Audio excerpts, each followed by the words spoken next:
දැන් අපේ රටේ විවිධ අධිකරණ තියෙනවනේ. එක එක විදිහේ අධිකරණ තියෙනවා.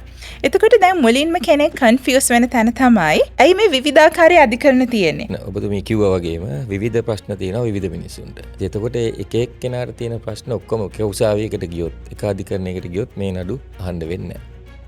ඔබ දන්නවා දැන්ටත් තියෙන ලොකු ප්‍රශ්නයක් තමයි නඩු ප්‍රමාද වෙනවා. ඔය ප්‍රශ්නෙට විසඳුමක් හැටියට තමයි මේ අධිකරණ විවිධ ස්තරවලට අධිකරණ ඇවිල්ලා තියෙන්නේ. ප්‍රධාන වශයෙන්ම පල්ලෙහාම තියෙන අධිකරණයක් හැටියට අපිට කියන්න පුළුවන් ලේබර් ට්‍රයිබියුනල්ස්. ඒ කියන්නේ කම්කරු උසාවිය කියන එක. ඊට පස්සේ තියෙන සාමාන්‍ය ප්‍රශ්න කොටස් දෙකකට බෙදන්න පුළුවන්. එකක් තමයි අපරාධ නඩු. අනික තමයි සිවිල් නඩු. ඒකට ඔය ඉස්සෙල්ලාම අපි හොයාගන්න ඕනේ මේක කම්කරු අධිකරණයට යනවද, සිවිල් අධිකරණයකට යනවද, නැත්නම් අපරාධ අධිකරණයකට යනවද කියලා. දැන් ලංකාවේ නඩු බැලුවොත් එහෙම මුදල් අය කර ගැනීම සම්බන්ධයෙන් තියෙන නඩු ප්‍රමාණය ඉතා වැඩි.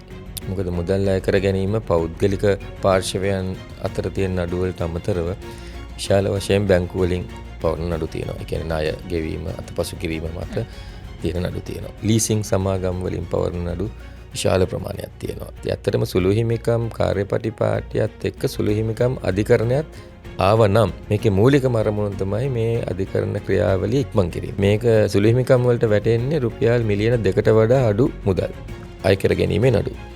එතකොට රුපියල් මිලියන 2කට වඩා අඩු මුදල් අය කර ගැනීමේ නඩු මේ සුළු හිමිකම් කාර්යපටිපාටිය යටතේ පැවරුවොත් අපිට සහන ගන්න තියෙන කාලය ඉක්මන්.